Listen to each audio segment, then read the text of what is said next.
Mari compuche, kakinye, mari compungono, ma posso un circatukelu. Feo la mai compuche, inchita guñapan fa pule, feo ma finta, kinye video, femo inchita kupa.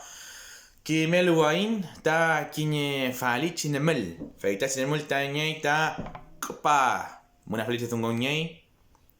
Mari compuche. Bienvenidos amigos, bienvenidos todos, compuenui, compuche, pupeñi, pulamien, kameiman. A una nueva lección de Kimelfe Wentrumanque, Incheta Wentrumanque Nien. Y el día de hoy, que vamos a ver una palabra, como les decía Mapodongun. Acuérdense, la palabra Nemel significa palabra. La palabra, Nemel. Así que les voy a enseñar Kiñe Nemel, una palabra. Esta palabra yo la llamo un comodín. Me gusta mucho. Porque a diferencia de los verbos, ¿cierto? Los verbos se tienen que conjugar en las 9 personas, los 3 singulares, 3 duales, 3 plurales, ¿cierto? Para poder expresar lo que queremos decir. En cambio, este kpa, como les dije, bien dicho, es un comodín. O sea, no se conjuga y va siempre igual. Eso es súper fácil para uno como chilcatufe, ¿cierto? Como estudiante. Entonces, vamos a... Bueno, aquí está escrito kpa. Yo escuchaba incluso desde chico, ¿cierto? Cuando uno escucha esa sexta vocal o semivocal que se llama, cuando está entre medio de consonantes, es como si se apagara el sonido, ¿cierto? Entonces, en este caso, como se escribe así, uno diría cupá, ¿cierto? Yo lo escucho en los viejos, con respeto, ¿cierto? A los mayores, que dicen como cupá, como si fuera la K y después viene pa, como si se apagara la vocal entre la K y la P. Así lo escucho yo, así lo he escuchado siempre. No sé si es la mejor manera de explicarlo, pero a ver si queda claro. Kpa. Es como cuando uno dice kuzao, por ejemplo, ¿cierto? Entonces, kpa. Y este kpa con puché significa querer, desear, ¿cierto? ¿Y cómo se ocupa? No se conjuga con puché. Lo que se conjuga, bueno, y esto siempre tiene que ir antes de un verbo. Yo antes me equivocaba en el discurso y lo metía nomás. En cualquier lugar, tiene que siempre ir antes de un verbo.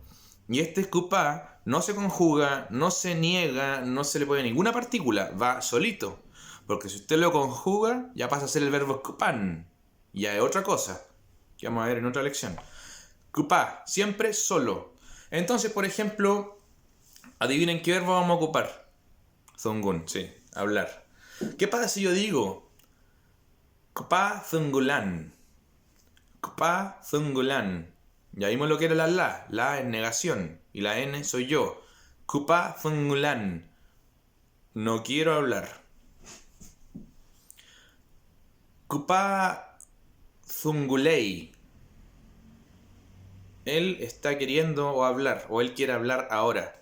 ¿Se acuerdan cómo eran? Bueno, si no se acuerdan cómo es la negación y los presentes simple continuo, vayan a los videos anteriores. Entonces, kpa. Yo, por ejemplo, si digo quiero...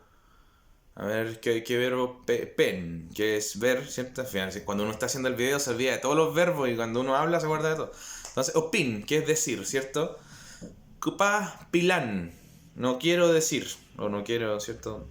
Hablar, pilan voy a decir. Entonces se ocupa así con puché. Una vez más, el kupa, que expresa deseo o algo que uno quiere, nunca se conjuga, no se niega, no nada. No, el kpa va solito y el verbo que viene después del kpa, el que se conjuga, el que se niega, el que se mete las partículas y todo eso con puché. Entonces, el verbo que viene después es el que manda y el kpa es el que expresa deseo del verbo que viene después.